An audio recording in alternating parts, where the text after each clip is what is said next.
sa loob ng 3 taon, hindi po ako masyadong nagdadasal ng mga nakaraang taon. Itong mga huling buwan lang po ako nagdadasal nung hindi na po ako nakakatulog. Oo. Tapos iningi ko pa sa Panginoon na loobin na po nung paggaling ng aking asawa.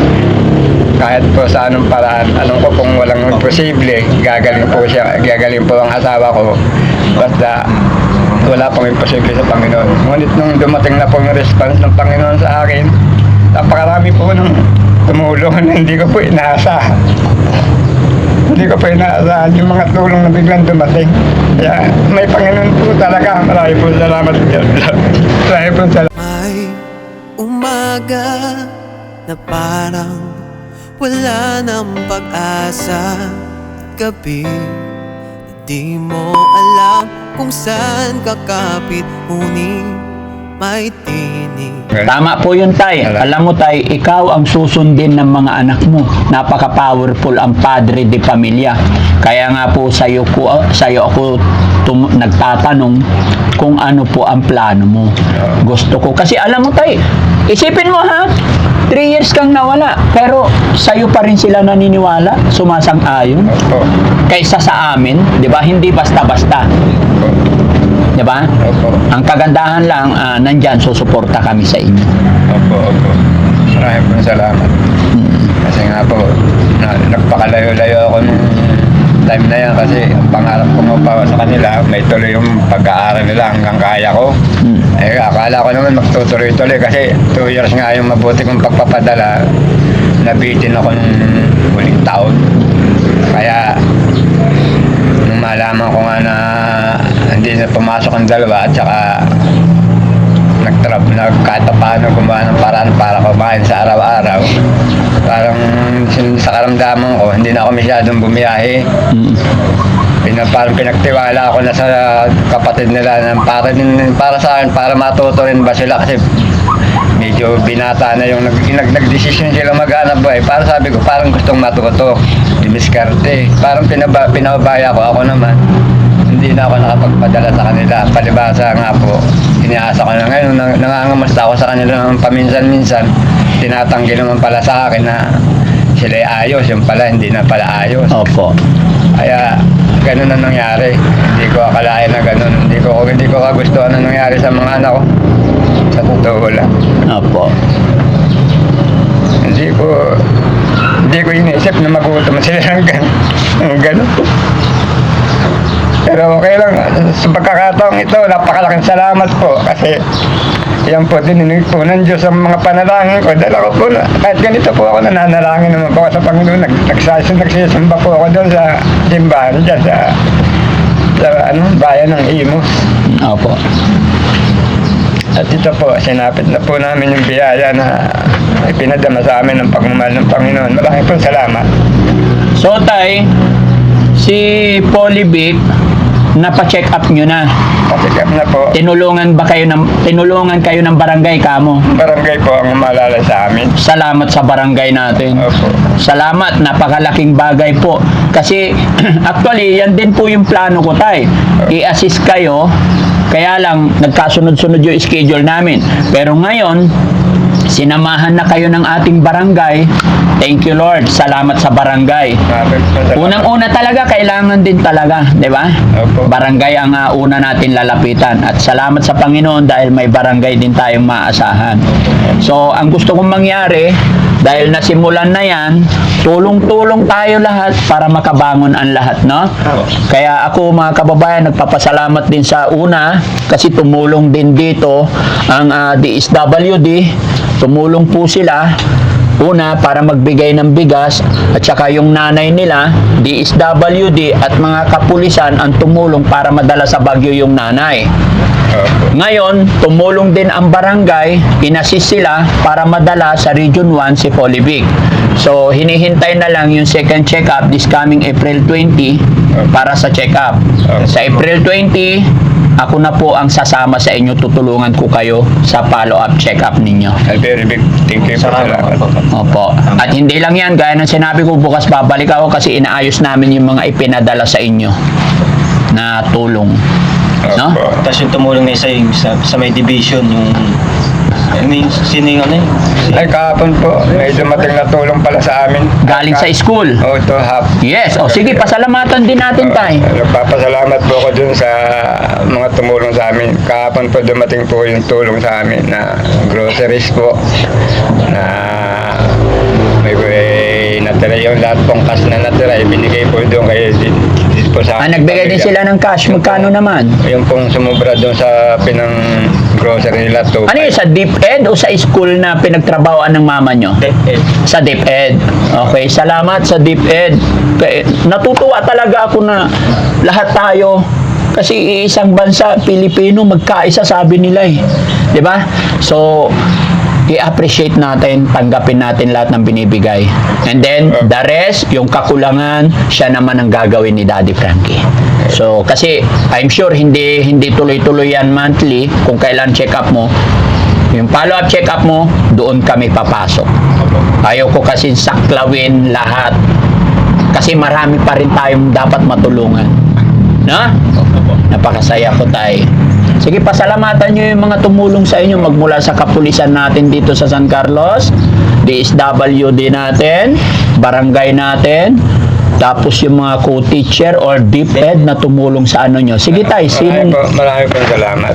Lahat po yung binanggit po ni Daddy Frankie na hindi ko po mabanggit-banggit yung iba. Lahat pong mga tumulong po sa amin.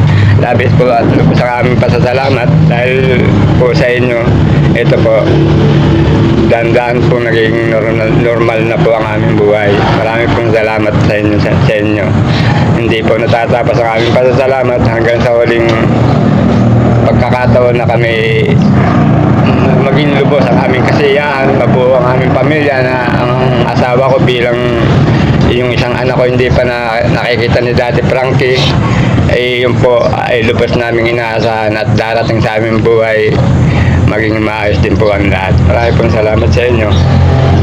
Pero mula nung dumating ka tayo, nakita mo na ba yung anak mo nasa Baguio? Hindi pa? Hindi pa ho. Sige, pag-uusapan natin yan sunod kong punta, ha? Pati nga yung misis ko, hindi pa. Oo. Ni personal na hindi ko sila nakita. Okay, hayaan mo tayo. Kung kinakailangan dalhin ko kayo doon, kasama ng aking team, gamitin sasakyan, gagawin natin para makita nyo sila doon sa Baguio. Naka-schedule lang talaga kasi ngayon Mandaluyong po kami. Okay? Kahapon nga po, nagdidesisyon yung mga panganay ko na napuntahan namin yung mga Oo. yung mga ko yung mag-ina doon. Oo. Nasabi ko, napakalaki ng gastos na nakala mo balikan. Hindi Oo. tayo pwedeng matulog doon kasi wala naman tayong tulugan. Sige tay, pagkatapos ng Mandaluyong ko, yun ang mission natin. Kita po, Masaya ba kayo nun?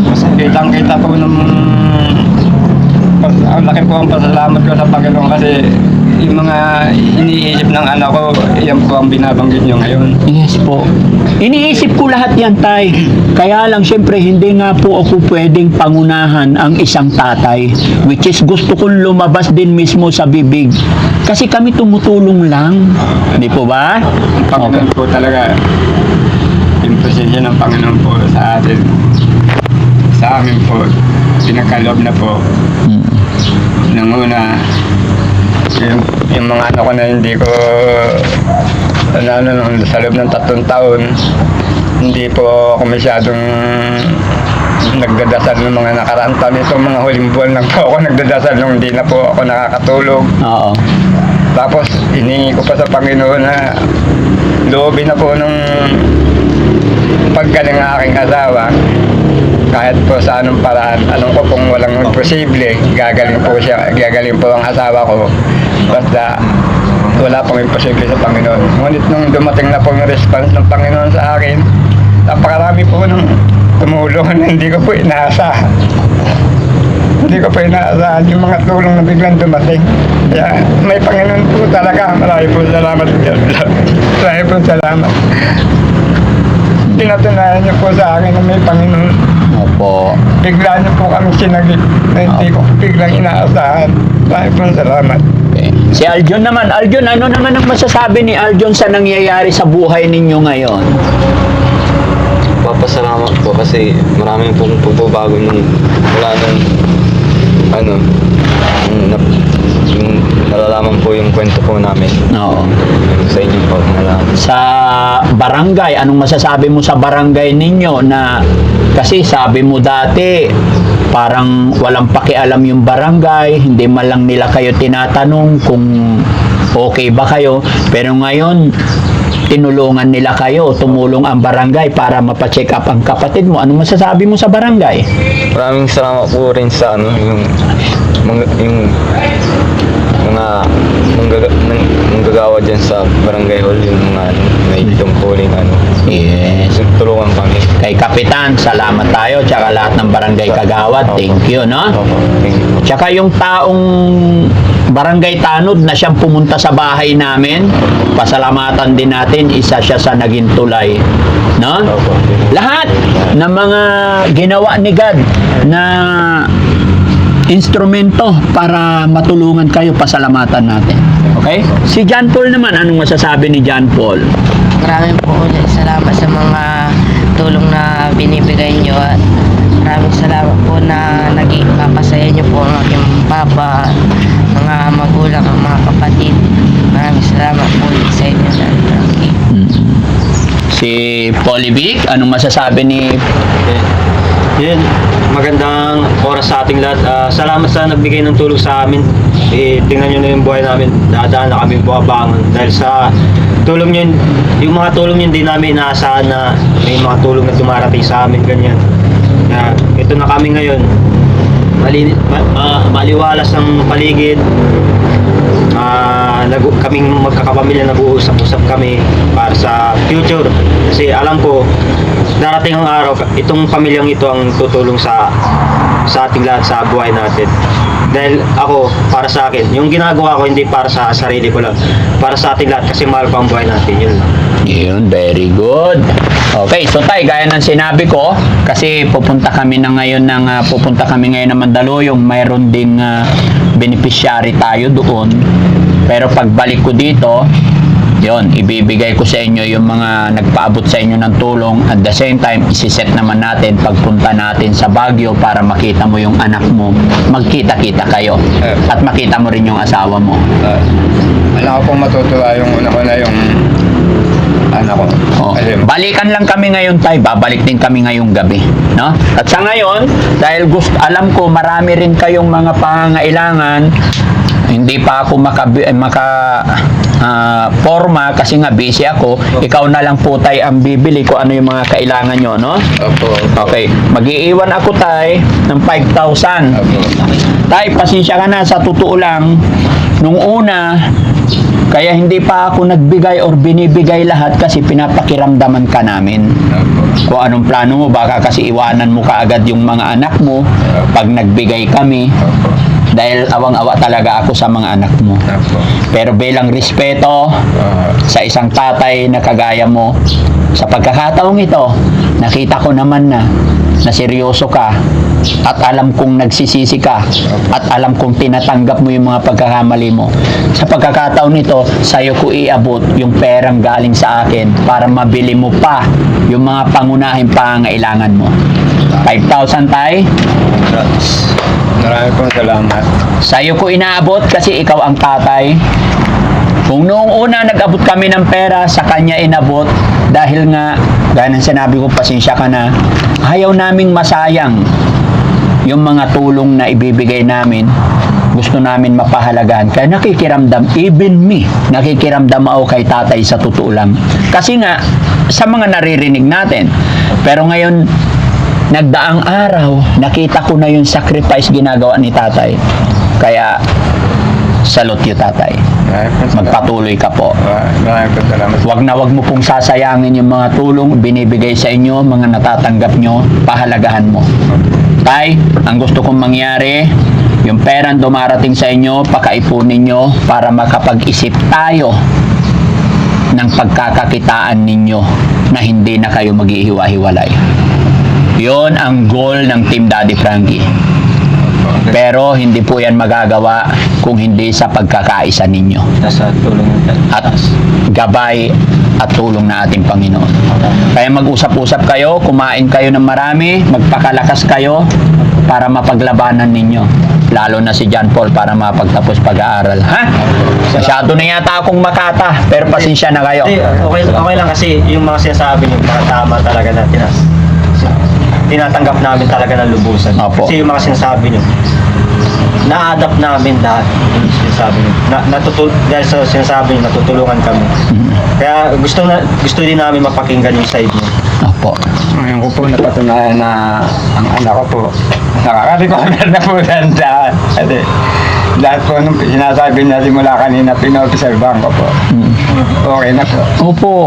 Basta pakainin mo ng tama, tay. Magsaing ka lagi, magluto ka. Napaka-importante, may pagkain, may rice. Yan po ang inobserbahan ko sa anak ko kung may pagbabago, malaki na. Umiiyak na si tatay. Laki na po yung pagbabago na. Yung mga paliwanag niyo po, wala po ako narinig na mali sa sinabi niya. Salamat po, salamat kaya. Okay? So, bili ka ng pangunahing pangailangan mo tayo. Importante, may gatas, may kape para paggising niya ng umaga, may tinapay, may kape. Maraming stock dyan, yung nakabili kong bumili. Pero Oo. bibili ako ng mga gagawin ko nito. Ayun. Iniisip ko. Importante tayo, sige. Mga babagsak na yung mga gilid-gilid na yan. Oo. Paco, i-build mo yung kusina mo tayo. Ayos ko yan.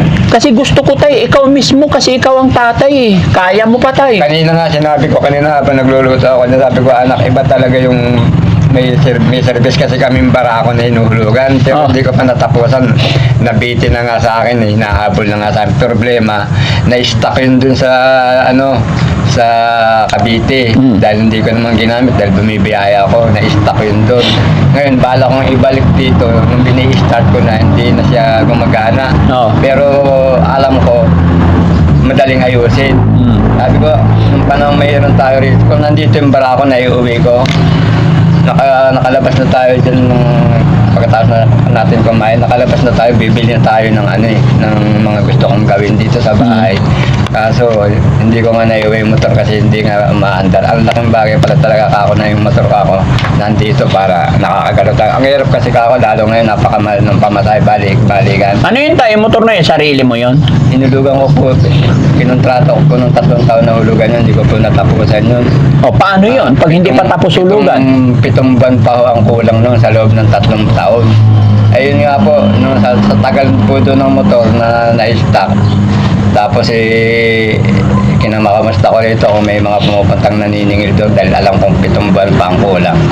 Wala daw pang pumupunta pero nung bandang uli may dumating na letter na bakit na kailangan ko rin magpakita doon sa may pinagkunan ko ng motor, mag-uusap kami dahil kung hindi may sinasabi na may mga action sila na legal na action na nararapat doon sa motor. Ibig sabihin tayo, yung motor na yun, kinuha mo yun dito. Dito ko kinuha. Oh, tapos dinala mo sa Cavite. Sinakyan na, kasi nung unang punta ko doon, sinama ko pa to, saka yung asawa ko. Oo.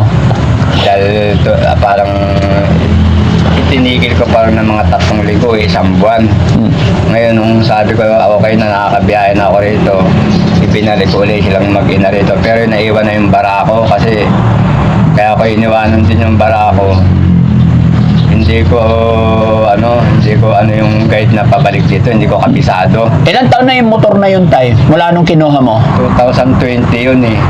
Ngayon, So 6 years na. 6 years na dapat yung 2000 tapos na dapat 2004 ba o 2005. Hindi, 2004 dapat tapos na yun. Oo, yun nga. Sira na yun tayo. Hindi po, kasi yun po, na-stock po yun. Bali, 4 na buwan lang ngayon kasi kung minsan kasi, nung mga panahon na mga nakaraan, yung mga pamangkin ko, inihiram yun. Sinisinggil nila yun. Pambalaimos hanggang Nueva Ecija. Siguro kung mga 3 times o 4 times na lang ginagamit. So tay, 7 months pa ang kulang. Magkano ba monthly nun? For 4,001 ho. For 1. Bali, kung hindi nila ako pipi, pero siyempre hindi ko alam kung ano regulasyon nila, Kung nagkataon na dire-diretso lang ang paghuhulog ko doon, mga 28K lang ang kulang ko sa kanya. Kung 4,000 lang, nasa 20 na lang tay. Hindi po, 7 months po ang kulang eh. Oo. Kaya kung times pa po yun, 28. Okay. Oo. Yun nga, nung hindi ko siya diretsong nahulugan kasi nga, tuloy kong pinag-aaral yung anak ko ng mga 2 years. na hindi ko kayang isabay yung paghulog ng motor. Sige tay, ganito tay, huwag mo munang isipin yon. Ang gusto kong mangyari, isipin mo ngayon sa pera na yan, ibili mo kung ano yung pangangailangan mo, pangangailangan ninyo, lahat pag-uusapan natin yan after ko sa Maynila. Loobin ng Panginoon na makabalik kami dito, kumaba pa buhay, may kalakasan para makapagpatuloy tayo. Ang isipin natin tay, mapuntahan din muna natin yung anak mo sa Baguio kasi kawawa naman. Mula nung dinala yung nanay niya, hanggang ngayon di pa siya nakakauwi. Kaya pagbalik natin, yun ang mission natin, mapuntahan yung anak nyo at nanay mo, asawa mo po. Labis pong maunabayan yung anak ko po doon kasi napasabang ko kahapon yung pag-uwas nilang magkapatid. Sabi niya, papalitan na kita dyan. Kasi sinasabi ni tatay na palitan na kita dyan kasi yun ang kailangan, makita ka rin ni Daddy Frankie dito.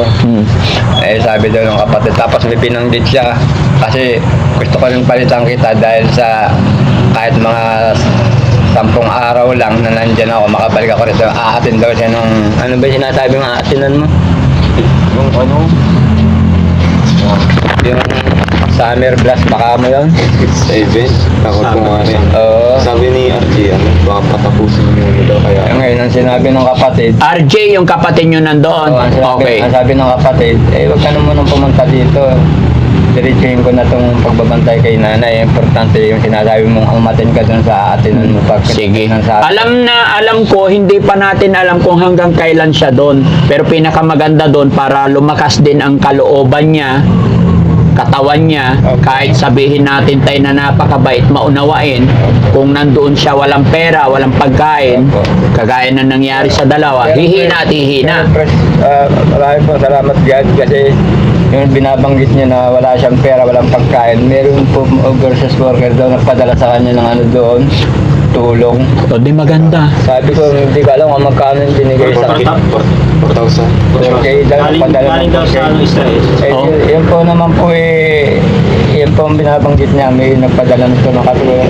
Grabe, maraming po salamat dahil kahit hindi mga kakilala, Ganon tayo Pilipino. pinadala na kami ng tulong doon sa ano. Basta tayo nagpapakatotoo kay God, maraming darating, no? Opo. At yun po ay maaaring hindi naman po yun malalaman ng mga nag-aatid ng tulong kundi po sa pamamaraan niyo po. Opo. Maraming po Kaya salamat. thanks to God talaga. Opo. Okay? So, yan, may pupuntahan kami tay. Talagang naka-schedule kami Mandaluyong. Sunod na pagbalik ko ulit. Kain po kayo, magkape kayo, magpakalakas tayo para strong tayo harapin yung mga buhay-buhay na nakaabang sa atin, ha? Opo. Salamat sa Panginoon kasi naratnan ko kayo at nakita po yung sitwasyon. Tay, pakatatag ka, Opo. pasensya ka na sa akin, kung Opo. paulit-ulit ako. Wala po. Wala problema dun, okay lang po. Napakalaking bagay po na ano po kayo sa aming gabay. Maraming Opo, no? Dahil gusto ko maging maayos tayo. Yun po ang totoo. Palakpakan natin ang Panginoon. Sigat lang ang lahat ng ito. Po, yun po. So yun mga kababayan, mga kabarangay, maraming salamat pong muli at maraming salamat sa lahat ng nakasuporta at nakasubaybay, lahat ng nakakapanood, lahat ng nagko-comment dyan. Lalo akong nai-inspired kung ano man yung mga sinasabi nyo, siya namang inaaral ko paano ako matututo, paano pa mapapabuti ang pagtulong natin. Kaya salamat sa inyong lahat mga kababayan, sa lahat ng nagko-comment talaga, I love you all guys, hindi po ako nasasaktan, hindi po ako nagagalit. Dahil yan po yung sinasabi ko, mag-comment lang kayo para mas mapabuti ko pa ang sarili ko. Kaya saludo po ako sa inyong lahat. Mabuhay po tayong lahat. God bless po. Pupunta kami ng Mandaluyong ngayon mga kababayan. Salamat po tayo. Ha? Love you anak. Ha? Laban lang. Sige po. Ayan. Thank you. Okay. Bye-bye. Bye-bye po. Daddy Frankie, nandyan sa'yo. Ang tunay na kaibigan, tutulong sa iyo. Daddy Frankie, handang sumalot ng mga luwang di mo na kayang itago. Si Daddy Frankie, kasama mo tutulong.